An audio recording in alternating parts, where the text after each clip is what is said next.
제가 한동안 NGO 취업을 준비했었어요. 그래서 실제로 면접을 몇 번 본 적도 있고, 근데 잘 안 됐고, 지금은 또 이제 취업난이잖아요, 거의. 제가 NGO 실제로 현직에서 일하시는 분들한테도 물어봤는데, 지금 애초에 뽑는 사람이 거의 없대요. 그래서 NGO 쪽에 취업은 뭐 생각을 안 하는 게 좋을 것 같다고 이런 식으로 얘기를 했어요, 심지어. 어쨌든 제가 준비해본 입장으로서 좀 얘기를 해보려고 하는 게 있는데, 일단은 NGO 쪽 분들이 성격이 되게 좋긴 해요. 왜냐면 일단 좀 깨 있으신 분들이잖아요.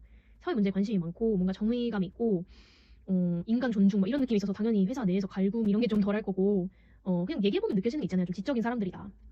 그런 사람들이 많이 가는 곳 같기는 해요. 근데 이게 좀 형태가 다 달라요.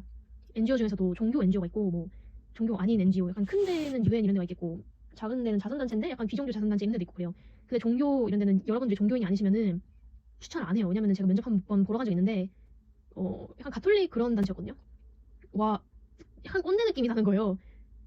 말은 당연히 예의 있게 하셨죠, 면접을 보는데. 근데 그 특유의 느낌 있잖아요. 뭔가 약간 고립되고, 뭔가 엄격하고, 그 단체 안에 있는 사람들 약간 똘똘 뭉쳐서 그런 느낌 있잖아요. 고였다? 이런 느낌. 종교 단체가 약간 그런 느낌이 있는 것 같고요. 근데 또 기독교 거기는 다를 수도 있어요. 기독교 단체는 또 다를 수도 있는데. 그래서 저는 이제 종교인이 아니에요. 그래서 뭐 교회에 다니는 것도 아니고. 그러니까 분위기 자체가, 물론 그 사람들이 저를 막 차별하고 그런 건 아니잖아요. 종교 물어보지도 않았어요. 원래 그런 거 물어보면 차별이잖아요. 근데 어쨌든 그런 분위기 자체가 좀 안 맞는다. 교회 다닐 때 교회 사람들끼리 분위기가 있잖아요. 그런 것 같은 분위기가 안 맞는다. 이렇게 느껴가지고 저는 종교 자선단체는 아예 포기하다시피 했고요. 관심이 없고요. 저는 애초에 원래 UN 같은 데를 들어가고 싶었어요. 면접도 보긴 했는데 일단 경쟁률이 센 건 당연하고요. 학력을 엄청 많이 봐요. 그런 데는 학력 안 본다고 하잖아요. 거짓말이고요. 그 뭐라 해야 되지? 다양성의 일환으로 뭐 흑인이나 약간 개발도상국 이런 분들 있잖아요. 그런 분들 많이 뽑긴 하는데 그분들조차도 약간 학력이 좀 긴 분들을 많이 뽑아요. UN에 들어가려면 기본적으로 석사 학위가 있어야 돼요. 그리고 박사 학위 있으면 더 좋고요. 학교가 좋을수록 더 붙을 확률이 높아져요. 왜냐면은 저하고 같이 나온 동창, 근데 걔는 석사를 케임브리지 대학을 갔어요. 근데 뭐 그렇게 유명한 과를 간 것도 아니에요. 케임브리지 대학교에 범죄학과가 있는 것 같아요. 그래서 거기를 간 걸로 알아요. 근데 그래서 어쨌든 졸업을 했어요. 걔가 UN 인턴십에 지원을 했는데 바로 붙은 거예요. 심지어 무슨 오스트리아 본부 뭐 그런 데가 있고, 제네바가 원래 UN 본부가 있는데 오스트리아 거기도 되게 좋은 데거든요.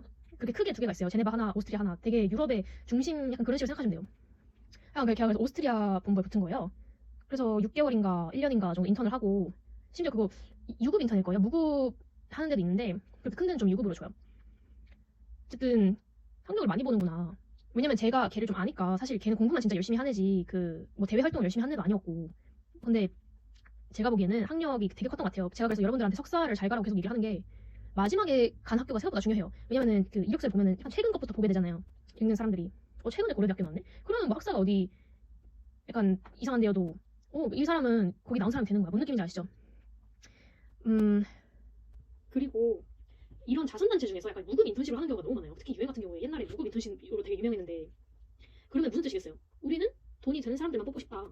집안이 되는 사람들만 뽑고 싶다. 이게 돌려말한 거지. 결국은 그런 거죠. 돈이 없는 사람이 어떻게 유엔에 지원을 해요? 그러니까 완전 엘리티즘인 거예요. 물론 저는 이제 기회가 생겼다면 당연히 가서 일하고 싶긴 한데, 제가 학력이 뭐 그만큼 되는 것도 아니고, 지금 석사가 있어도 제가 뭐 케임브리지 대학교를 나온 게 아니잖아요, 그 친구처럼. 그리고 한국에서도 제가 자선단체를 좀 지원해보려고 했는데 진짜 지금 거기도 뽑는 사람이 많이 없더라고요. 일단은 자선단체 특징이 기부금에 많이 의존을 해야 되잖아요. 그래서 후원자가 줄어들면은 당연히 회사에서도 사람을 잘라야 되고 사람을 많이 뽑을 수가 없고 그렇잖아요. 그리고 만약에 여러분들 취업을 한다고 해도 자선단체에선 돈을 많이 줄 수 없어요. 제가 아까 얘기한 같이 후원자한테 많이 의존하기 때문에 그거에 따라서 이제 회사의 상황이 많이 달라지죠. 그냥 공무원 느낌을 생각하시면 되는데, 공무원은 연금이라도 있죠. 근데 자선단체 사람들은 좀 정말로 봉사 정신이 투철해야 돼요. 왜냐면 돈을 많이 못 받는데 일은 열심히 해야 되고, 네, 힘든 일이 많을 수도 있어요. 지금 해외 봉사자들, 뭐 UN 해외 봉사자들 여러분들 보기에는 그냥 뭐 가서 힘든 척 하겠지 이렇게 생각하시는 분들도 있을 수 있는데, 제가 보기에 진짜로 힘들 거라 생각하거든요.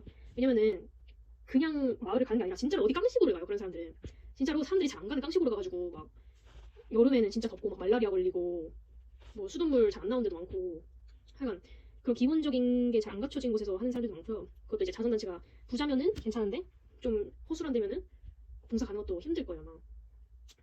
그래서 내가 좀 잘못 생각했구나. 이게 저는 자선단체를 생각을 해서 약간 문과 쪽으로 해서 지원을 하려고 했어요. 저는 문과를 했으니까. 근데 문과에도 종류가 여러 개 있잖아요. 제가 여러분들한테 계속 유용한 걸 하라고 하는 게, 어느 회사를 가든 예를 들어서 경제학, 뭐 회계학 이런 거 회사에 쳐봐요. 그럼 회사 입장에서 이런 게 필요하잖아요. 회계하는 사람은 어느 회사를 가도 필요해요. 물론 회계도 요즘에 취업이 정말 어렵긴 한데 자선단체만큼 어렵겠어요 지금? 그러니까 차라리 여러분들이 유용한 스킬이 있어요. 막 PR, 마케팅 이런 걸 전공을 했다. 그러면 당연히 자선단체도 광고를 해야 될 거 아니에요. 광고하는 사람이 필요하니까 그런 사람 뽑겠죠? 그런 걸 차라리 해도 차라리 내가 뭐 시각 디자인을 해서 유엔에 시각 디자이너로 취업을 해. 그게 더 말이 되는 거예요. 여러분들이 뭔가 이상한 학문적인 거 했다가 약간 말도 안 되게 꼬이는 걸 너무 많이 봤어요. 왜냐면 저도 이제 전공이 그쪽이니까 세계 막 자선단체 이런 데서 일하고 싶어하는 애들 많았거든요. 동창 중에. 근데 대부분 잘 안 됐어요. 그냥 전과를 해서 뭐 법학을 해서 변호사, 뭐 법무사 이런 데 이런 쪽에 간다든지 아니면은 갑자기 막 데이터 사이언스 뭐 이런 데가 그 자선단체 그거 완전히 포기를 한 거죠, 애들이. 약간 그게 현실인 것 같아요, 제가 보기에. 그리고 유엔도 제가 뭐 전 알고 지원을 한 거긴 한데 인턴 때는 사실 거의 돈을 못 받는다고 보시면 되고요. 물론 그 보조금 같이 나오는 게 있기는 해요. 거기 뭐 기준이 있어. 보조금이 나오긴 하는데 많이 나오진 않고요. 아마 월급 받는 거보다 덜 받으실 거고요. 왜냐면 봉사 차원으로 하는 거라서 인턴은 거의 정직원이 되면 이제 좀 사례가 괜찮은데 정직원 유에는 5년을 일하면은 연금에 가입이 되고 더 오래 일할수록 연금이 더 많이 나오고 이런 식이잖아요. 공무원이잖아요. 근데 그만큼 들어가기 어렵죠. 왜냐면은 모든 사람들이 다 그걸 알고 지원을 하기 때문에. 그리고 제가 느낀 거는 유엔님 우리는 세계 각국에서 뽑는다 이렇게 말은 해도 대부분 유럽 사람들이에요. 제가 보기에는 물론 제가 유럽 사람들 많이 만나서 그렇게 보이는 걸 수도 있는데 유럽 사람들 많이 뽑아요. 왜냐면 본부가 제네바 있잖아요. 그래서 약간 프랑스어, 독일어, 뭐 이탈리아어 이런 거 할 줄 아는 사람들 많이 뽑아가지고 그쪽 동네에서 살았던 사람들, 제네바에서 대학 나온 사람들, 아니면은 뭐 프랑스에서 대학 나온 사람, 약간 그런 약간 유럽 느낌 사람 있잖아요. 영국도 잘 안 뽑아요. 심지어 유럽 연합 진짜 막 찐 유럽 사람 그런 느낌의 사람을 많이 뽑더라고요. 아시아 사람은 잘 안 뽑는 것 같아요. 그래서 여러분들 만약에 저와 같은 길을 희망하시는 분들이 있다면 좀 말리고 싶어요. 왜냐면은 하고 싶어도 그러니까 전공을 좀 잘 생각하고 하세요. 다시 얘기하는데 자선단체에도 해커는 필요해요. 자선단체에도 회계사 필요하고요. 자선단체에도 마케터 필요해요. 그러니까 너무 전공을 내가 이것만 해야겠다 이렇게 생각하지 마시고 좀 머리를 잘 굴려보세요. 그리고 자선단체도 계열이 많아요. 예를 들면 뭐 경제학 쪽에 하는 그런 게 있고 뭐 식량 단체가 있어요. 아니면은 뭐 의료 단체 있어요. 의료 단체는 당연히 의료 배경이 있으면 좋겠죠. 뭐 약학을 한다든지. 그러니까 배경을 좀 잘 생각하고 하세요.